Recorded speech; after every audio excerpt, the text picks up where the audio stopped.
Pemirsa, Pondok Pesantren Al-Khozini di Buduran, Sidoarjo, Jawa Timur kini telah kembali membuka pondok untuk proses belajar mengajar santri setelah hampir sekitar 2 pekan ini ditutup setelah insiden rubuhnya musola Ponpes Al-Khozini.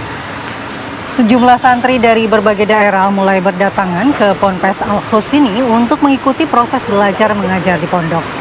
Karena kondisi pondok masih ditutup polisi untuk kepentingan penyidikan, pihak pengasuh dan pengurus pondok telah menyiapkan ruangan di area kampus 2 Al-Khozini sebagai tempat belajar dan mengajar serta penginapan santri.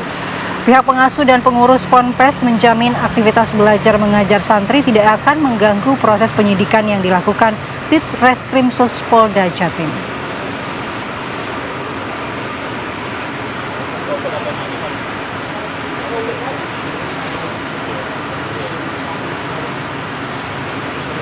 Dari Jawa Timur kita ke Jawa Tengah, angin puting beliung yang melanda di wilayah Klaten, Jawa Tengah menyebabkan puluhan rumah ini mengalami kerusakan dan satu tower saluran udara tegangan tinggi milik PLN roboh.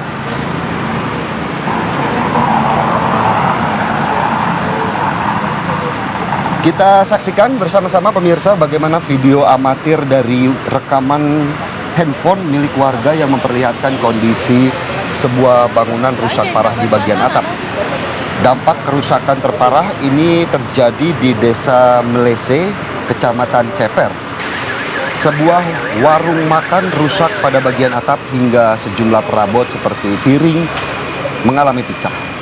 Rumah warga juga rusak pada bagian atap, di mana kejadian angin puting beliung berlangsung cukup cepat sekitar 5 menit dan tiba-tiba saja turun hujan deras. Meski berlangsung singkat, namun peristiwa ini tentunya membuat warga panik.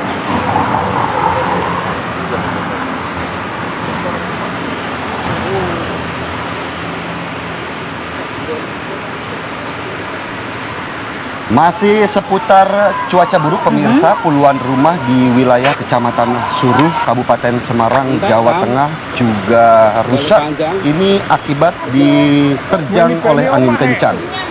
Bahkan tak hanya rumah warga, sejumlah fasilitas umum dan bangunan bersejarah juga roboh hingga rata dengan tanah.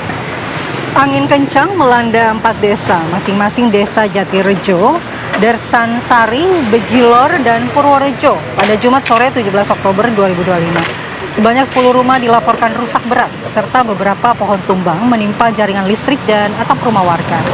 Selain itu, bangunan bersejarah dan tenda hajatan milik warga juga tak luput dari terjangan angin. Pihak kecamatan bersama dinas terkait, relawan, dan masyarakat telah melakukan penanganan darurat. Warga dibantu TNI, BPBD, dan relawan bahu-membahu membersihkan material dan memperbaiki rumah yang rusak. Meski tidak ada korban jiwa, kerugian akibat peristiwa ini ditaksir mencapai puluhan juta rupiah.